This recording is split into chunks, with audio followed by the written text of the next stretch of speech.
रत्नागिरी येथील प्रमोद महाजन क्रीडांगण कृषी प्रदर्शनाने 2 दिवस गजबजून गेले होते। ग्रामीण भागातील विविध प्रकारचे फळे विक्रीसाठी आणण्यात आली होती। विशेषतः आंबा व्यावसायिकांनी या प्रदर्शनात मोठ्या संख्येने आंब्यांची विक्री केली। 3 दिवसात लाखो रुपयांचा व्यवसाय झाला।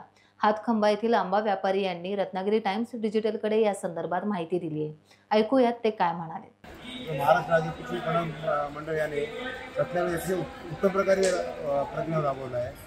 त्याच्यामध्ये आंबा बागायतदारांना आपला स्वतःचा आंबा विक्रीसाठी त्या ठिकाणी सगळे आंबा बागायतदार आहेत, त्याची अतिशय चांगल्या प्रकारे विक्री व्हावी आंब्याची आणि आपला लोकल आंबा तिथला परदेशामध्ये तिथं असणाऱ्या लोकांनामध्ये तिथं पोचला पाहिजे।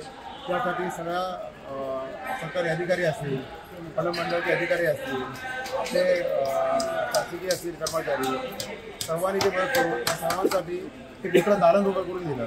आपला असणारा आंबा हा मुंबई मार्केट, पुणे, अहमदाबाद या ठिकाणी जातो। तिथला भाव जो आहे आपल्याला समाधानकारक नसतो। इथला शेतकरी हा समाधानी नाही आहे, तरी पण असमाधानी आपण स्वतःहून करून घेतो।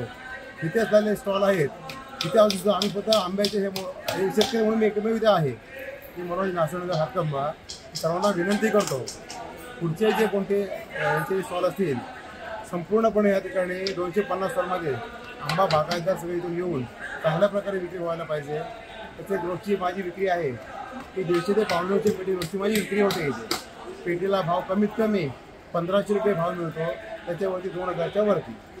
कारण 2 दिवसामध्ये किती विक्रीची उलाढाल झाली? माझी एका दिवसाला 2.5 ते 3 लाखाची विक्री झाली। किती डझन?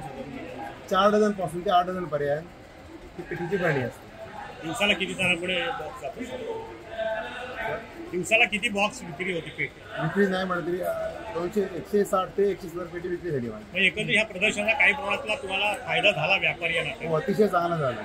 मुंबईला मी ही पेटी पाठवली असते त्यांची 10,000 रुपये झाले असते, तिकडे माझी 20,000 रुपये झाले। टाइम्स डिजिटलला लाईक करा, शेअर करा, सबस्क्राईब करा आणि बेल आयकॉन दाबायला विसरू नका। Times digital.